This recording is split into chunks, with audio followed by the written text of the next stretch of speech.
Agent Bronze dragged away by supermarket employees. That future was easy to imagine. After all, I had already witnessed a similar case on the first day. Just recalling that supply being ground alive in the mixer sent cold sweat trickling down my spine.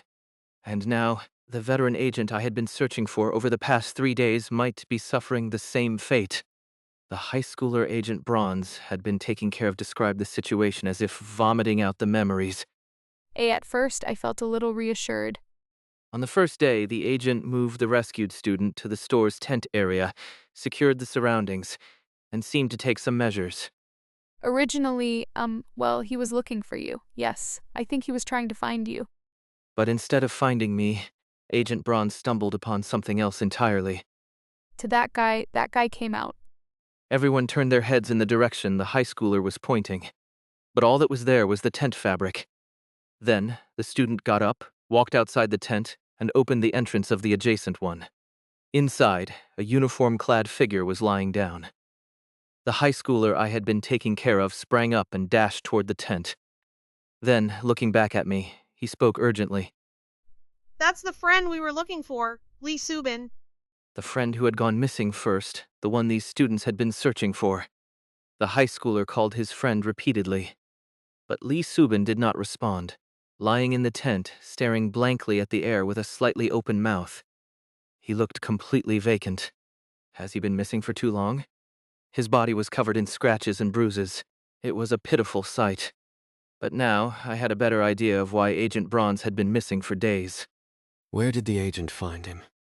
I don't know. He just suddenly brought him back and said he found him. He asked if he was wearing the same uniform as us. Having to take care of 2 underage civilians would have severely limited his movements. For 2 days, he must have been focused on looking after them, waiting for business hours to resume, while simultaneously waiting for me to safely arrive at the stall. So, when exactly did the agent disappear? I think early this morning? That was more recent than I expected. All of a sudden, a bunch of employees swarmed in, and then they just took him. He wasn't seriously hurt or anything. Just taken. How would I know? I think so, but Shit, we're screwed, right? We're all gonna die, aren't we? The only competent guy's gone, and you're just a rookie, aren't you? That's what the agent said. hey, why are you talking like that? Are you insane? The high schooler I had been taking care of flinched and scolded his friend, then glanced at me and Go Yongyun, gauging our reactions. The other high schooler, the one who had been with Agent Bronze, sniffled and lowered his head, ashamed. Anyway, we're doomed, aren't we? We are not doomed. You have a safe place to stay, and you have more adults here to help you. Things have actually improved. If you start acting reckless just because you think it's over, you'll lose even the chances you still have. If you want to make it out safely, we all need to cooperate. Understood? The 2 high schoolers nodded. The one who had been shouting at us now looked embarrassed, regret written all over his face. I suddenly thought that Go Youngin might be better suited for the Disaster Management Bureau than Daydream Inc. After calming the students, we stepped outside the tent for a moment. Go Youngin let out a short sigh, gulped, then turned to me. I wasn't just saying that to reassure them. I think we need to believe it too. I hesitated, then whispered to Go Younghyun about something that had been bothering me ever since the high schooler's account. It's my senior agent. There's a chance he's still alive. The missing people who had been processed as supplies could, if unlucky, be used immediately according to the employees' routines. But usually they wait their turn. Like proper inventory, the employees were mimicking supermarket work, which meant they stored supplies according to regulations, and the place where those items were stockpiled, somewhere deep inside the supermarket's staff-only area. He might be in the supply warehouse. Unable to escape from the supply warehouse, considered deceased. That kind of sentence appeared frequently in the Bureau. But looking at it another way, it also meant that missing persons still had the chance to attempt an escape. That they were alive, still conscious, and physically capable. There were even rare cases of successful escapes. That is, if they possessed a special item or ability. Of course, there were also plenty of cases where the missing had already been processed, in accordance with their intended use as supplies. But what mattered now was this. This group currently possessed one of those special items that could grant access to the supply warehouse. I looked at the soft-textured mass that Go Yonggin was holding, the one that now had its flame extinguished. It required 3 people to create, but once made, a single person could carry and use it, as long as it can be lit. However, for some reason being a person of current times, couldn't ignite the flame. That meant I couldn't carry and use the item alone. With 2 people, we have twice the brains and twice the hands. It should make things a little easier. Go Yongyun glanced at my arm before nodding, her expression stiff. She was taking into account the fact that I could only function properly by relying on nostalgia candies. I should be the one saying that. If it weren't for you, I would have died on that stairwell. She shuddered briefly as if recalling it. Anyway, let's go to find your senior agent. We're about to go out and find Agent Bronze. The high schoolers' reactions were intense. Wait, if you both leave, what are we supposed to do? What if an employee shows up? If we're left alone? I calmly placed a hand on the high schooler's shoulder. Another agent already set up protections before leaving. Agent Bronze had likely chosen a section of the store where employees rarely appeared. But long-term missing persons could still attack unpredictably, so he must have accounted for that as well. Equipment of the Supernatural Disaster Management Bureau that creates hallowed ground. I recalled its description. Placing these stones in a designated area would create a safe zone, repelling malicious forces. Contaminated missing persons likely couldn't recognize this store section properly and would simply pass by. If only the agent had stayed put inside this barrier, he wouldn't have been taken. The thought left a bitter taste in my mouth. Oh, will you come back? Of course. I'll find the agent and return. I handed a nostalgia candy to the high schooler I had been taking care of, instructing him to rest but keep it ready, just in case he needed to take it to move. Though he looked uneasy, fortunately he accepted my advice. Go Youngjun reignited the candle, and I stepped back into the fog and shadows it cast, blending into its obscurity. About a third of the candle has melted. We had to move quickly. We took our first steps, advancing through the eerily vast and seemingly endless third-floor store sections. The agent was taken from the 3rd floor. That meant we needed to find a door along the walls of the 3rd floor again. What kind of door are we looking for? Remember the announcement before the store closed? And how, at the same time, those balloon-like employees flooded in. It's the door that opened back then. This time, however, we didn't have to find it on our own. We trailed behind a single employee, moving stiffly, its gaze hollow and empty. It wandered through the 3rd floor for a while, seemingly imitating a patrol routine. Then, as if its shift had ended, it returned to its point of origin. A metal door leading to the staff section. There were many similar doors scattered around, but they were all likely connected through an ant nest-like network of corridors, leading to one shared space. Somewhere inside, we had to find the supply warehouse. Holding our breath, we slipped through the door just before it shut.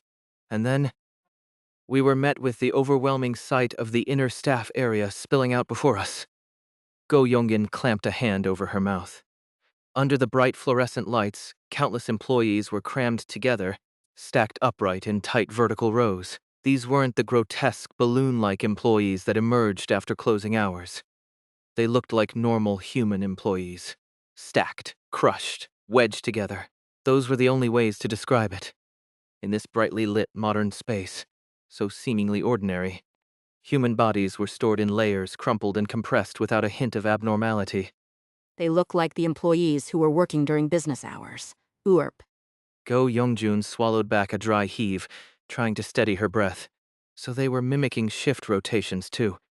I didn't even want to imagine how those crushed bodies emerged looking normal when business hours resumed. Revulsion crawled up my throat, but I forced my feet to move. Without the candle and the nostalgia candy, I would have given up right here. The employees started moving again. Our footsteps echoed faintly in the staff area, making my nerves tense up. With nothing but the candle's protection, we advanced cautiously. I remember every turn we've taken. Don't worry, we won't get lost. Since both of us were memorizing the path, even if one of us lost track, the other could compensate. We held our breath and pressed forward. More employees. Fragments of what used to be employees. Half-formed remnants muttering the same distorted greetings over and over again. My skin crawled, every pore standing on end. But we had to stay alert. We needed to find the warehouse. We can do this, we can do this. Through hallways, break rooms, and warehouse areas strung together in a surreal, disjointed layout, until finally, the sign was posted above a door, and in front of it stood a cluster of employees, packed tightly together. The employee we had been following joined the group in front of the door. Go Yongan swallowed hard, staring at the iron door now completely obscured by employees. If we slip inside when they open the door. The supply warehouse door opened from the inside. Several employees stepped out carrying supplies. And that's when I saw it, a familiar face among the supplies. A tall, broad-shouldered young man in an agent's uniform, being carried by two employees. A cold chill slithered up my spine. Agent Bronze had been processed into a mannequin. The only upside was that there was no bleeding. But with his eyes closed and his body limp, he looked completely unconscious. Anne, should we move in? We trailed closely behind the two employees carrying him. Even as we followed, my mind went blank. What the hell are we supposed to do? Should I call out to him? But even with the candle's protection, would making noise this close to the employees be safe? Just then, the two employees carrying Agent Bronze passed through the staff area exit. That was actually better for us. After a brief moment of hesitation, I made a bold move. Stay as close as possible. Go Yoongyun nodded, quickening her pace to stick right beside the employees. And just as they entered the foggy range of the candle's protection, I reached out toward Agent Bronze. I gently tapped his neck. Agent Bronze's eyes snapped open. One of the employees carrying him deflated like a punctured balloon.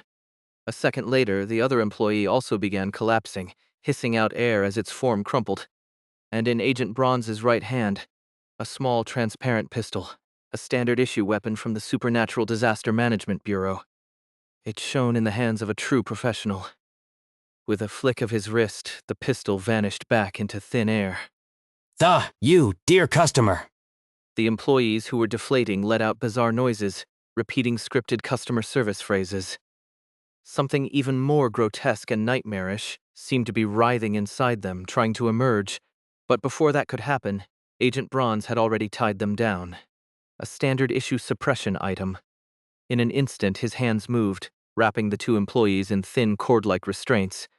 Then, as if subduing them completely, he sat down on top of them.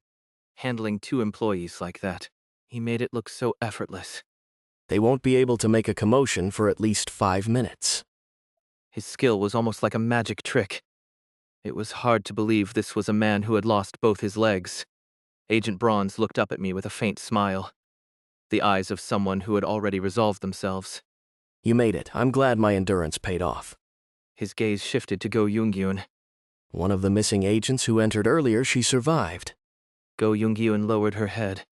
You did well. I'm glad you're safe. Agent Bronze looked at me with a warm, almost resigned expression. It made me feel sick. He reached into the inside of his agent uniform. Take this. It's for escaping. A pair of shoelaces. They were woven with 5 colored threads, an intricate pattern with a strangely glossy texture. There are only 2, so the 2 of you can leave. Tie them onto your shoes, take 3 steps forward, and you'll be instantly transported out of here. I involuntarily glanced at Agent Bronze's lower body. He couldn't use the escape item.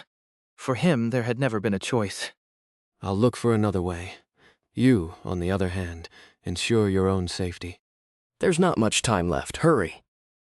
I could use nostalgia candy. If I gave one to Agent Bronze, he could escape right now. I clenched my fists so hard they turned white. I only have 3 left. If I used one to let him escape now, then what do I do with just 2 left? Of the 3 high schoolers I needed to save, 2 were unable to move on their own. Wouldn't it be better if Agent Bronze stayed to help? The calculations swirled in my mind, making my head pound. Was there another way? I pretended to retrieve something from my belongings, but in reality, I pulled out an item from within my tattoo. A small glass vial, glowing a fresh leafy green. I subtly angled it away so that Go Yoongyun wouldn't see the label, then discreetly showed it to Agent Bronze. Drink this. It's a regeneration item. It's fine. It's a verified item. I shot a quick glance at Go Yoongyun before she could object. If my guess is correct, this wasn't just about making Agent Bronze's escape easier. This was an investment, a move that would yield even greater returns. A build-up toward my real goal. This is the right answer. A shiver ran down my spine with the satisfaction of finding the most optimal solution, suppressing the instinctive fear of loss. Go Yoongyun, though visibly unsettled, remained silent.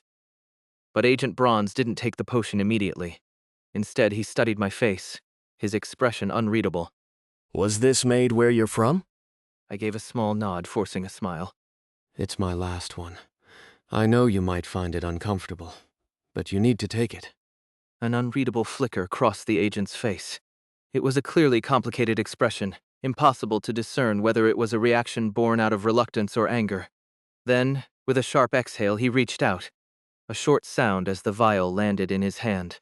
Without another word, he unsealed the potion and drank it in one gulp.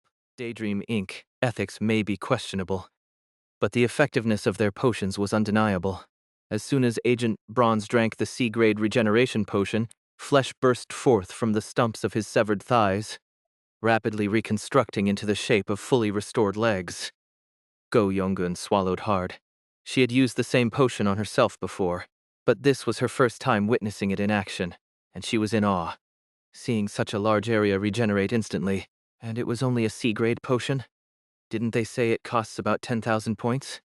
It was an effect so overwhelming that anyone watching would be shocked and mesmerized. Soon, Agent Bronze mechanically tested the movement of his legs. Then, standing up barefoot, he grabbed the binding rope that restrained the employees, before lowering his head slightly, avoiding my gaze. As if she couldn't hold back any longer, Go Yoongun muttered under her breath. You could afford to be a little more grateful. Let's talk outside. Hurriedly, I cut off their conversation and suggested returning to the base camp that Agent Bronze had set up. But the binding rope began to tremble. The two deflated employees, who had been subdued with holes in their forms, started to twitch. The door to the staff-only area we had come from. A heavy, repetitive thudding sound rang out. Then, with an ear-piercing creak, the metal door burst open and employees poured out. We barely dodged the stampede of employees rushing toward us, hastily pulling Agent Bronze beneath the candle's shadow. With the group full once more, we pressed ourselves against the wall, avoiding the terrifying wave of employees flooding into the area. We'll be fine. We're inside the candle's range. Agent Bronze glanced at the candle in Go Yoongun's hands. Is that originally yours, too? I deliberately lowered my voice as I looked back at Agent Bronze. I told them I got it from you, so, I'd appreciate it if you could go along with that. Agent Bronze gave a slight nod. Even though he knew the item came from Daydream Inc., he wasn't questioning it. It seemed like giving him the regeneration potion had earned some goodwill. Damn it, I can't even think straight. The number of employees kept growing, their presence suffocating. Go Yoongjun backed away instinctively, her ears turning pale. The binding rope lost its effect. The two distorted employees who had been shot with the glass handgun began grotesquely oozing out of their restraints.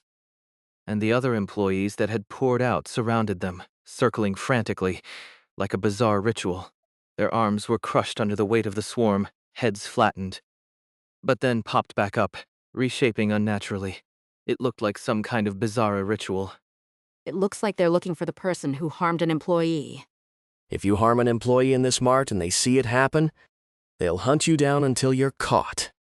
Yet he shot them without hesitation and sat on top of them?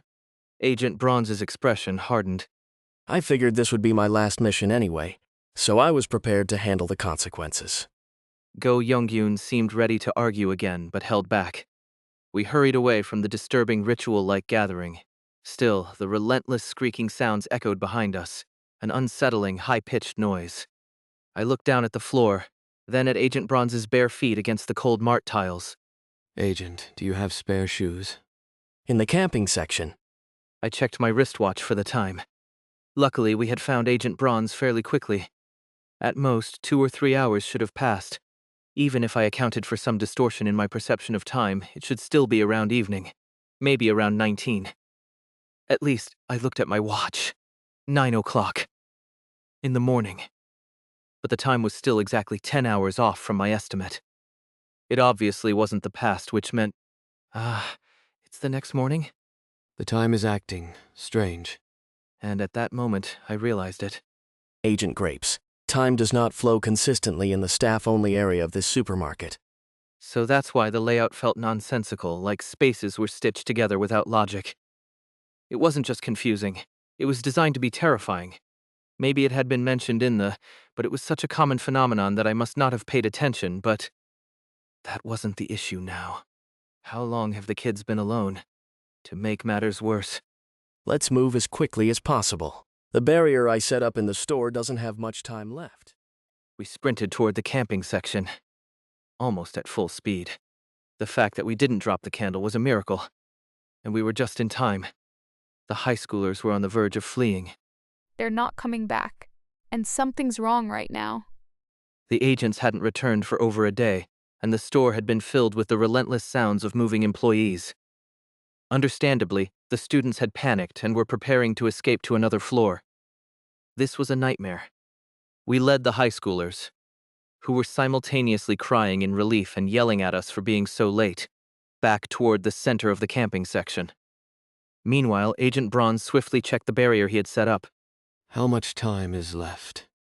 At least we're guaranteed an hour of safety. Let's use it to regroup quickly. Go Young-gyun immediately extinguished the candle, checked on the student's condition, and started piecing together what had happened. I'll keep watch. You should focus on getting changed. While Go Young-gyun was inside the tent, Agent Bronze took the chance to change into a spare agent uniform he had brought with him. Meanwhile, I listened carefully to our surroundings, trying to figure out our next move. The stairwell is too narrow. I wanted to hope against hope that the store would open today, but counting on something that convenient was bad for my sanity. I swallowed the sugary aftertaste of the nostalgia candy, then distracted myself with another concern. How are you holding up? Agent Bronze reached into the blood-stained pockets of his old uniform pants, quickly re-equipping some of his gear. But one item stood out. He had been casually retrieving and organizing his belongings until he picked that one up and froze. A label was stuck to it, handwritten. It reminded me of the memorial pop socket. It looked like something from the Disaster Management Bureau.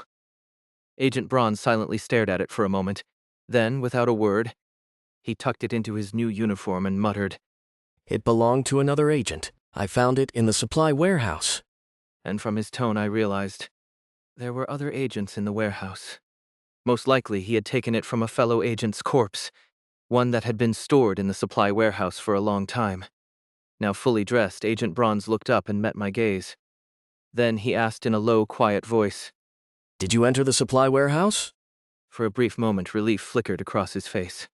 You did well. From now on, avoid places that feel wrong. Human instinct is surprisingly useful in dealing with supernatural phenomena.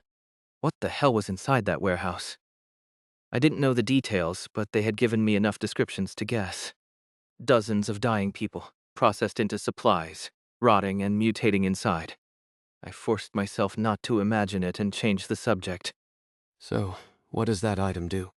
If it was useful, Agent Bronze would have mentioned it already. And sure enough, his expression darkened slightly. It ensures a guaranteed transmission of an emergency rescue request to the Disaster Management Bureau. It's an attachment for a smartphone. I thought maybe I could send out a message from here, but it seems like it only works if the user is designated as a rescue target. So it was specifically designed to function only for missing persons. That agent must have been carrying it to give to someone else.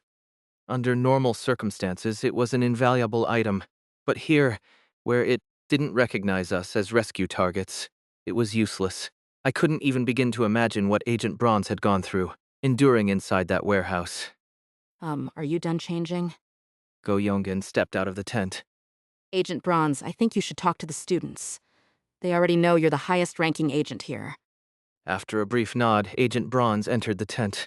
With a deep sigh, Go Young-gyun sat down beside me. How are the students holding up? They're all right. Now that all the agents have returned and even managed a rescue, their morale has skyrocketed. Because they still didn't realize we would have to flee this tent section right away. Both Go Young-gyun and I sighed at the same time. I really hope the store reopens today. I agreed wholeheartedly, slumping down. I mean, it was running just fine when we first entered, But how many days has it been closed now? It was open when we arrived. I shot up from my seat and sprinted toward the tent. Then I threw open the entrance. Agent Bronze and the high schoolers looked up at me in shock. That emergency request item. Can we use it right now? Agent Bronze stared at me, momentarily confused, but soon, with a surprising amount of patience, he answered, The item itself is functional, but agents can't use it. What if one of the students uses it? Duplicate requests are deprioritized compared to the first report. The high schoolers flinched. Right. They had been the ones who sent out the initial request, which was why we entered this damn Looky Mart in the first place. There's one more student. I thought of the student still lying blankly in the other tent. The friend of these high schoolers, the one Agent Bronze had found. The missing person who had never sent a rescue request to the Disaster Management Bureau. Calm yourself, Agent. Agent Bronze spoke gently, as if trying to steady me. This device only allows for a 33-character message, and detailed explanations are impossible. I wasn't planning to explain our situation with it. The student can request rescue however they see fit. As long as they do that, then. If my theory was correct. The supermarket will open today.